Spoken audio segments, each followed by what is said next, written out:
Hi, kindergarten. I thought we would come back together and just read a story. I've been missing reading stories to you too. So I thought today, before we go to spring break, I would read you a story. It's a classic book. It's called Harry the Dirty Dog. You may have read it before. You may even have it at your house. You could read it again with mom and dad, and that's all good. Remember, it's always good to read a story more than once. It's the great thing about books. The author of this book is Jean Zion, and the illustrator is Margaret Bloy Graham. So she's the one that did the pictures, and Jean Zion did the story. So I'm going to share it with you today. This is my first time reading a story for the camera, so I'm getting used to this, so just be patient with me, kindergarten. Okay?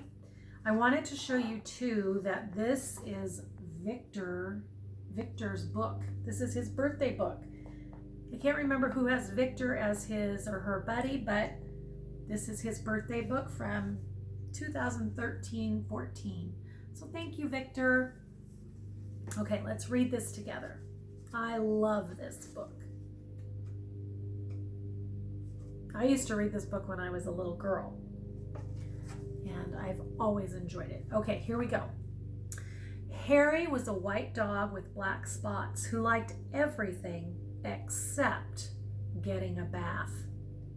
So one day when he heard the water running in the tub, he took the scrubbing brush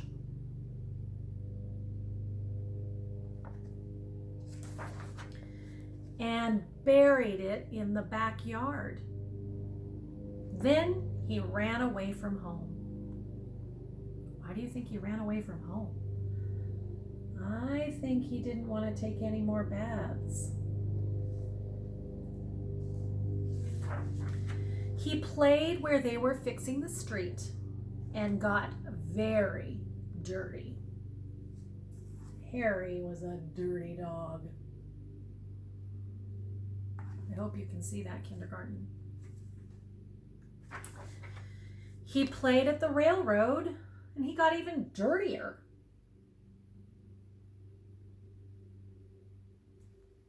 Oh my gosh, look, there he is way up at the top. And all that soot is getting all over him. Silly Harry. He played tag with the other dogs, and he became dirtier still. Look at him, kindergarten. He's coming out of the tube down here. The construction site. He is so dirty.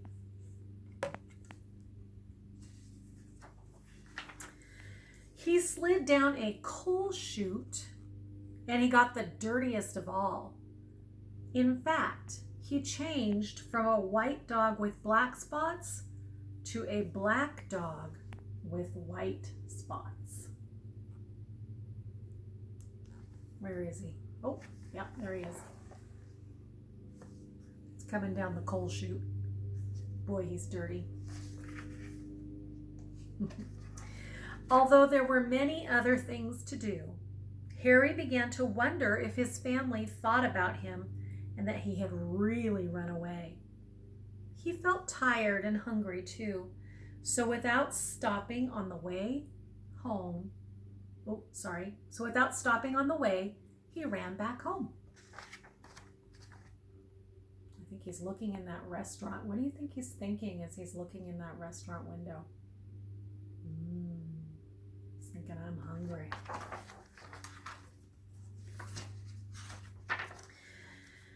When Harry got to his house, he crawled through the fence and sat looking at the back door. One of the family looked out and said, "There's a strange dog in the backyard. By the way, has anyone seen Harry?"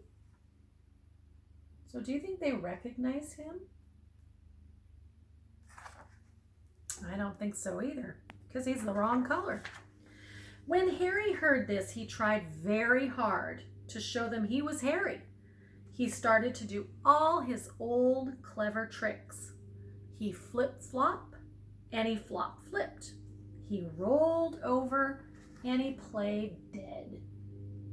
Those were some good tricks that he had. He danced and he sang. He did these tricks over and over again. But everyone shook their heads and said, oh no, it couldn't be Harry. My goodness, how do you think Harry was feeling right now? He was probably thinking, oh, what can I do? Harry gave up and walked slowly toward the gate. But suddenly he stopped. He ran to a corner of the garden and started to dig furiously. Soon he jumped away from the hole, barking short, happy barks. I think he's got an idea. What could that idea be?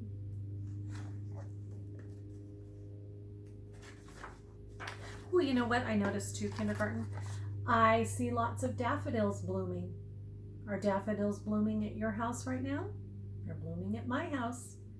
So that tells me that for the setting, this story is taking place in the spring, isn't it? In springtime, when dogs might get lots of mud and dirt on them and get dirty. And that's a juicy detail that Margaret Bloy Graham gave us, didn't she? She gave us some juicy details there.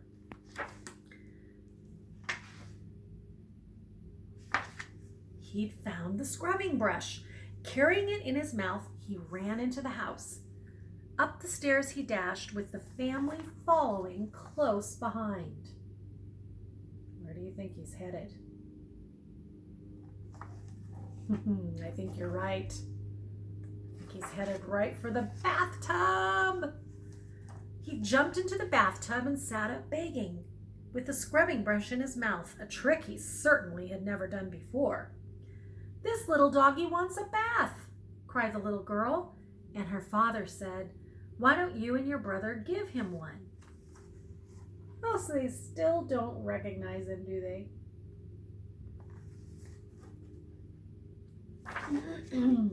Harry's bath was the soapiest one he'd ever had. It worked like magic. As soon as the children started to scrub, they began shouting, "Mommy, Daddy, look, look, come quick." "It's Harry, it's Harry, it's Harry," they cried. Harry wagged his tail and was very, very happy. His family combed and brushed him lovingly, and he became once again a white dog with black spots.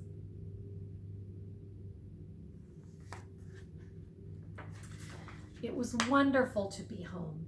After dinner, Harry fell asleep in his favorite place, happily dreaming of how much fun it had been getting dirty. He slept so soundly, he didn't even feel the scrubbing brush he'd hidden under his pillow. That Harry is a smart dog, don't you think? He had a lot of adventures, and he's back home safe and sound, but he's hidden that scrubbing brush. He doesn't like a bath, does he? So that is Harry the Dirty Dog by Jean Zion. I love it. Kindergarten, do you want to meet my dirty dog? Finny, Finnegan, come here. Come here, Finn. Here's my dirty dog. Can you see Finny?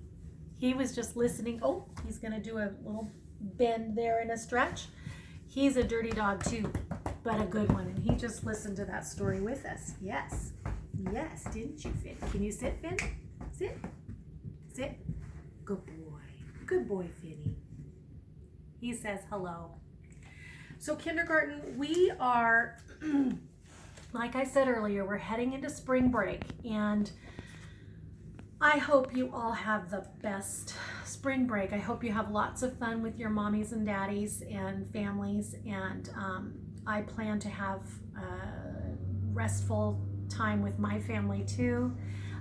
Carolyn is coming home from college today, and hoping to get to see Molly and Kit, my little granddaughters, in the coming week.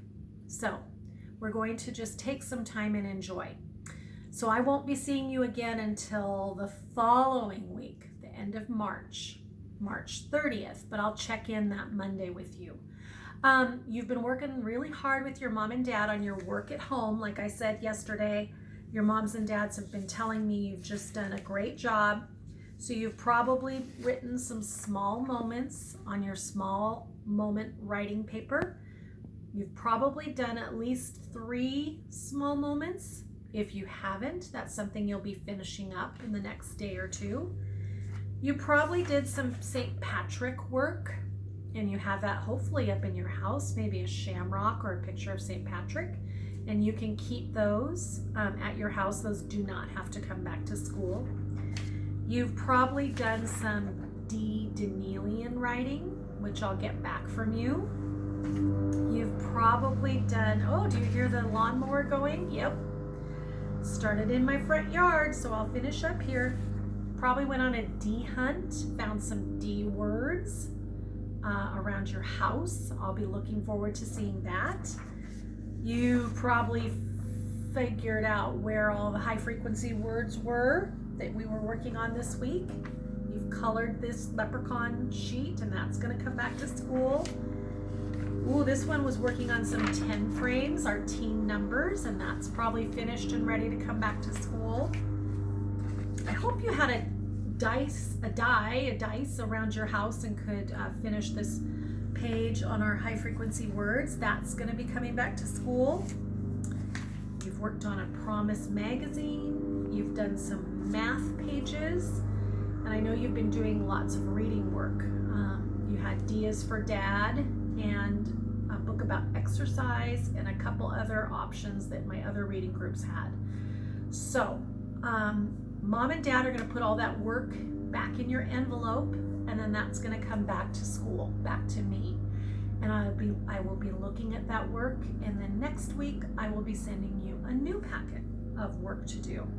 And every day I will be talking with your mom and dad and telling them how to help you do your work to the very best.